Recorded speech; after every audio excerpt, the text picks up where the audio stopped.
L'équipe de Saint-Brieuc, que tu peux nous en dire, ils sont derniers, pour autant, je suppose qu'il ne faut Oui, les prendre de haut non bien plus. sûr. Nous, on respecte tout le monde et puis en nous préparant, nous aussi, on observe l'adversaire, ses forces, ses faiblesses, son évolution aussi. C'est une équipe qui a été reprise par Karim Okenem. Donc il y a 3 matchs, non 4 matchs, excuse-moi, 4 matchs.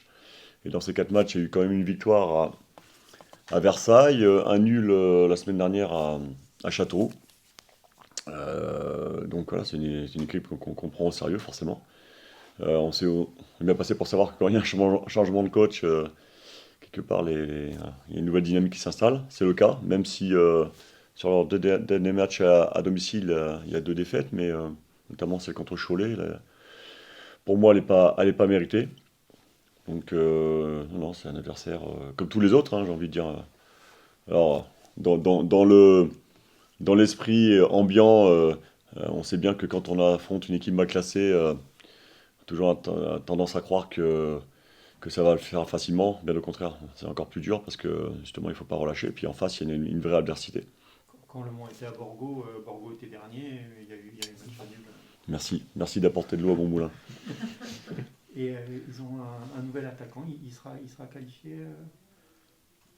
Qu'ils ont Il l'annonce qualifié. Je sais pas. D'accord. Je ne sais pas. Voilà. Ok, Hélène, on en a parlé. Du côté du Mans, quels sont les axes sur lesquels vous allez être particulièrement vigilant sur ce match-là Est-ce qu'il y a un travail à faire sur la défense? On en parle beaucoup depuis quelques temps. On a l'impression que c'est un petit peu là qu'il y a une faiblesse ou une progression qui peut être un petit peu plus forte du côté du Mans aussi. Est-ce que c'est vous aussi Alors, il y a plein d'aspects sur lesquels on doit avancer. Et avant de parler sur l'aspect défensif, je vais revenir sur ce qu'on vient de dire en fait, hein. Pour moi, la vraie avancée, elle doit être sur notre capacité à être performant match après match. la régularité? La régularité, en termes de concentration, d'implication, d'agressivité, enfin tout ce que requiert un match de ce niveau-là, en tout cas pour être performant. Donc le- où j'attends mes joueurs, c'est sur ce point-là. Voilà. On a réussi à répondre présent, je trouve, 4 jours après une belle victoire à Châteauroux, en sachant que c'était la deuxième consécutive, après le 5-1 contre Le Puy. Face à une équipe difficile à jouer, hein, je le répète, Bourg-en-Bresse, si vous l'avez vu, on a réussi à répondre présent. Alors, il manquait des choses, et puis les résultats n'étaient pas au bout, mais voilà. Donc, notre défi, c'est ça. Notre défi, le plus gros défi de mon groupe, c'est celui-là. Voilà.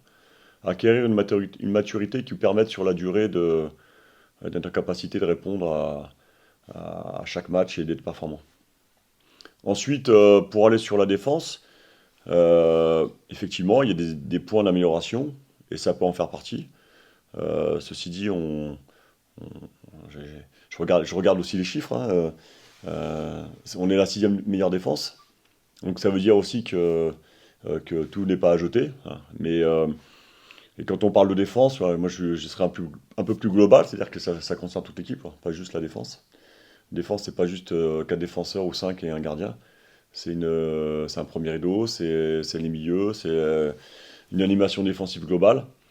Et sur le dernier match, notamment, si on retire le but qui est provoqué par une erreur de notre part, et puis une situation où il passe trop facilement dans l'axe, voilà, on est sur un mauvais alignement. Globalement, je trouve, en tout cas par rapport à Châteauroux, on était en progrès. Maintenant, il faut confirmer demain, et ainsi de suite, match après match. Est-ce qu'il faut gommer peut-être un peu de déchets dans le jeu, des ballons perdus trop facilement, rendus à l'adversaire, des choses comme ça? Oui, oui, bien sûr, ça fait partie des axes de progression, ouais. Euh, Bien évidemment. Il faut que l'adversaire soit obligé d'aller nous chercher le ballon, en tout cas pas aussi facilement. Alors, c'est pareil par rapport au match de Châteauroux, il y avait notamment la deuxième mi-temps de Châteauroux, il y avait une progression sur le dernier match. Oui, effectivement, oui. Mais quand je parle de concentration, c'est ça aussi, quoi. Être capable, dans des zones sensibles, de ne pas perdre le ballon trop rapidement, trop facilement, de mettre le partenaire dans les meilleures conditions, enfin tout ce qui fait l'animation d'un jeu offensif. On imagine qu'à cette période-là de l'année, même si vous êtes arrivé encore relativement récemment, vous commencez déjà un peu à projeter mercato hivernal. Il y a des postes qui vous semblent clés au Mans FC Alors, je m'étais donné, donc ça fait 3 semaines que je suis là, donc 5 semaines, enfin un peu moins quoi, jusque l'après Orléans pour faire un point global sur l'effectif, sur nos forces, ce qu'on doit améliorer, sur les postes aussi à faire évoluer. Voilà, donc on le discutera après coup. Voilà. Là, je veux qu'on se concentre, enfin nous, hein, mais surtout mon groupe, essentiellement sur Bourg. Et il sera le temps d'évoquer ces choses. Bien évidemment, on est dans la réflexion permanente, mais je veux avoir le maximum de recul aussi pour avoir les bonnes analyses et puis surtout les bonnes réponses, quoi. Et il nous reste 2 matchs et 10 jours d'entraînement, donc ce ne sera pas trop. L'objectif sur ces 2 matchs, c'est 6, 4 points. C'est toujours. Enfin,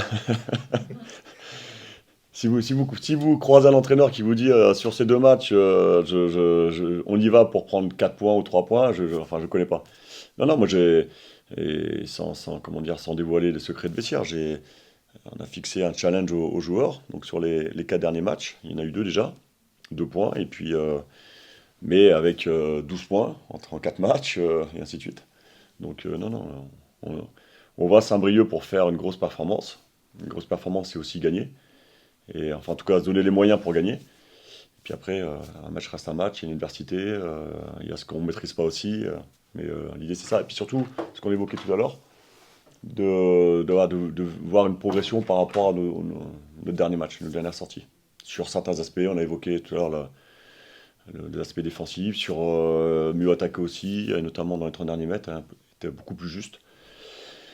Voilà. Et puis que petit à petit, voilà, chacun élève son niveau de 10-20%, et que globalement, à terme, on soit une équipe toujours dangereuse offensivement et dure à jouer défensivement. Qu'est-ce qui manque alors je reviens toujours sur la défense, mais vous l'aurez compris, c'est un petit peu mon thème du jour. J'ai l'impression, ouais. Après, je passerai à autre chose, hein. Ce ne sera pas le thème C'est chaque bien, c'est semaine, bien, c'est mais bien. il faut essayer. Qu'est-ce qui peut manquer à la défense du Mans FC alors effectivement, pas que le bloc, pas que la ligne défensive. Est-ce que c'est aussi justement de savoir mieux défendre plus en amont dans le bloc, ou est-ce que c'est peut-être Oui, c'est une un affaire joueur collective. de grande taille, parce qu'on a l'impression qu'on manque un peu en défense C'est une centrale. affaire collective. Après, enfin, il me faudrait 2 heures, et je ne sais même pas si ça vous intéresserait à la fin, pour aller sur vraiment les détails. Mais c'est une affaire collective. Effectivement, c'est les attaquants restent des attaquants, mais il est important qu'ils jouent leur rôle de premier rideau. Surtout qu'on perd le ballon dans haut, sur la volonté de récupérer le ballon rapidement et de nouveau être dangereux proche du but.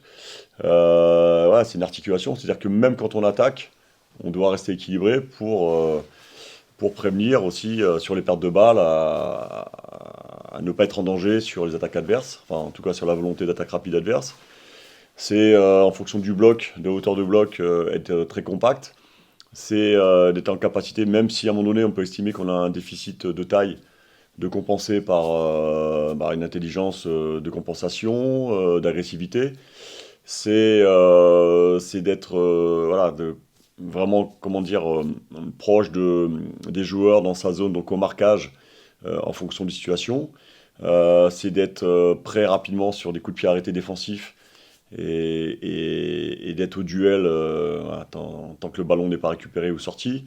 Enfin, c'est plein de petits détails individuels, collectifs, qui mis bout à bout font que voilà, qu'on va dégager beaucoup plus de sérénité défensive. Et si je reviens au dernier match, c'était le cas, mis à part sur une situation en première mi-temps. Mais on a affronté Bourg qui est très très à l'aise à l'extérieur, qui menait 1-0. Donc qui est une équipe très à l'aise aussi sur les attaques rapides et à qui on concédait aucune occasion en deuxième mi-temps par exemple. Après on ne peut pas tout régler parce qu'il y a aussi un adversaire avec ses forces et ses qualités. Mais voilà, on doit continuer à avancer. Voilà. C'est sur la régularité que j'attends mon groupe. Il n'y a pas de blessés, de malades. Alors, 2 malades, non. Et puis, 2 blessés. On a eu ce matin le petit Martin Rossignol qui a pris un coup. Voilà, donc, ça fait partie aussi de une saison, du Il jeu. risque de pas être disponible.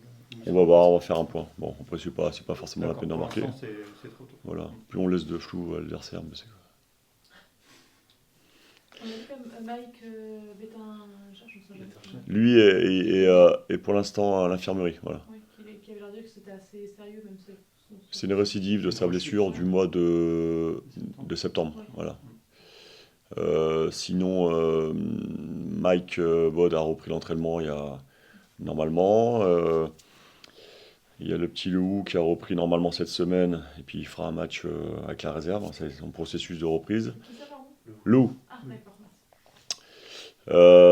Il y a Alex Vincent qui doit reprendre l'entraînement avec nous en début de semaine prochaine.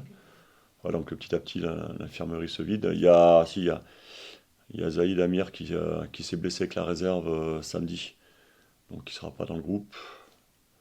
Voilà à peu près. Et puis il y a Alex Loré qui est sur une blessure de longue durée, qui est en convalescence à Cabreton. Vous faites le trajet demain, Non, aujourd'hui. sur la journée. Ouais. C'est Ouais. départ cet après-midi. Oui, parce qu'on joue demain à 19h30.